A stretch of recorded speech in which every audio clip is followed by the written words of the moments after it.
Bonjour et bienvenue sur la chaîne Le Matin. Alors, le matin, c'est un prof de maths super cool qui t'aide à apprécier les maths et en fait quelque chose de ludique. Alors, je suis très content de faire mon retour sur YouTube avec cette dérivée première. Je sais que vous vous demandez pourquoi je parle de retour. La semaine dernière, je n'ai pas pu publier de vidéo sur ma chaîne parce que c'était ma rentrée scolaire et c'était complexe de pouvoir rallier les deux. Mais j'ai pu établir un bon emploi de temps qui me permet à la fois d'assurer sur YouTube et à l'école, donc ne vous inquiétez pas.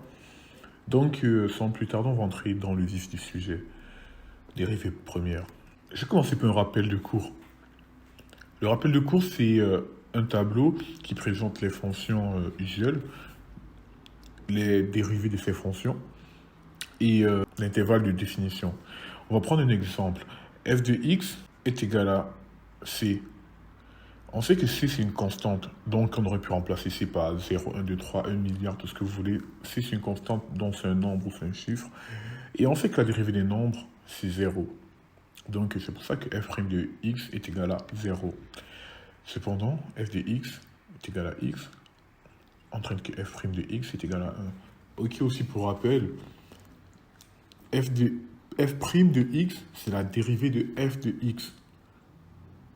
Je répète, f' de x, c'est la dérivée de f de x. Donc, chaque fois que vous verrez f' de x, sachez que c'est la dérivée de la fonction précédente. Donc, je vais vous proposer un moyen mémotechnique pour retenir ce tableau.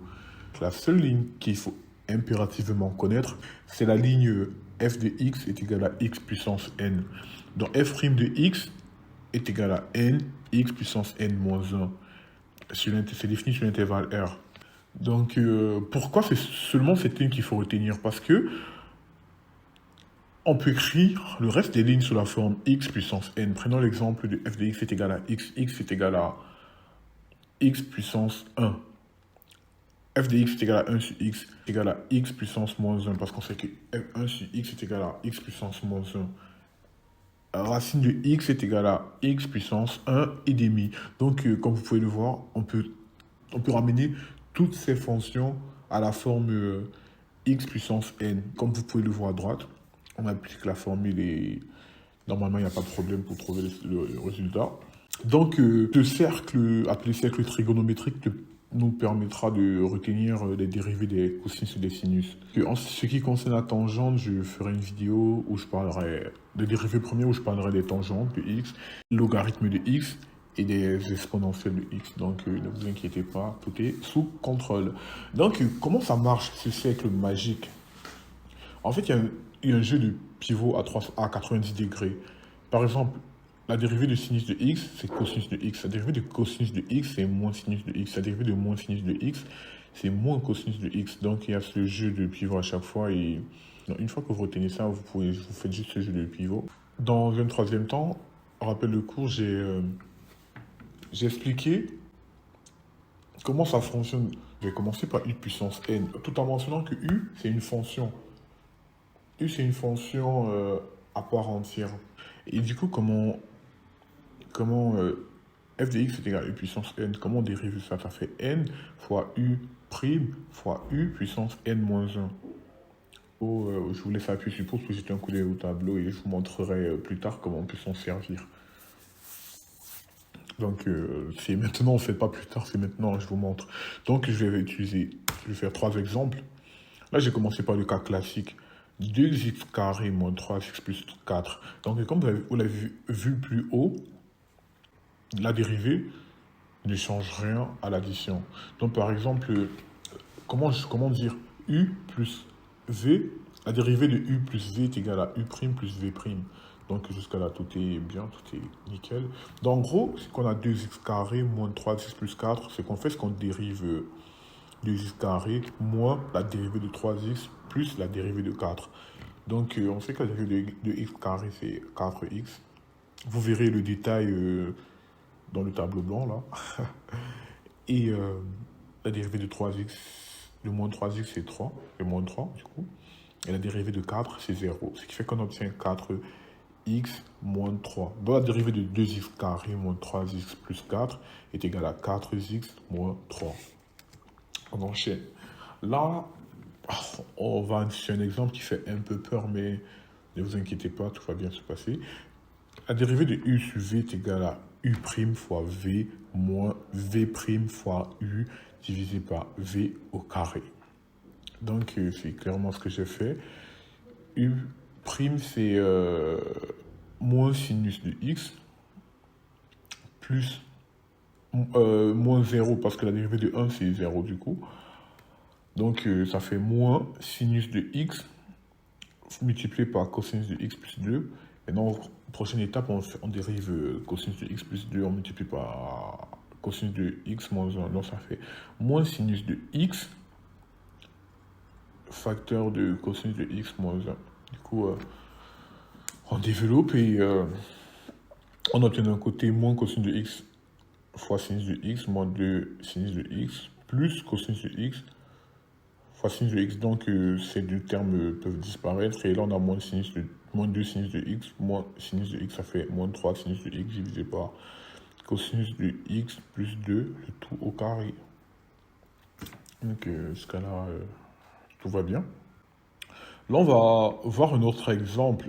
Ces deux points sont les différentes manières de dériver x moins 2 facteur de racine de 2 moins x. Dans le premier cas, j'ai fait la dérivée de deux produits. Donc, dans un premier temps, on dérive x moins 2 parce que, comme c'est un produit, ça fait u prime fois v plus v prime fois u. Dans ce cas, u c'est x moins 2 et v c'est racine de 2 moins x.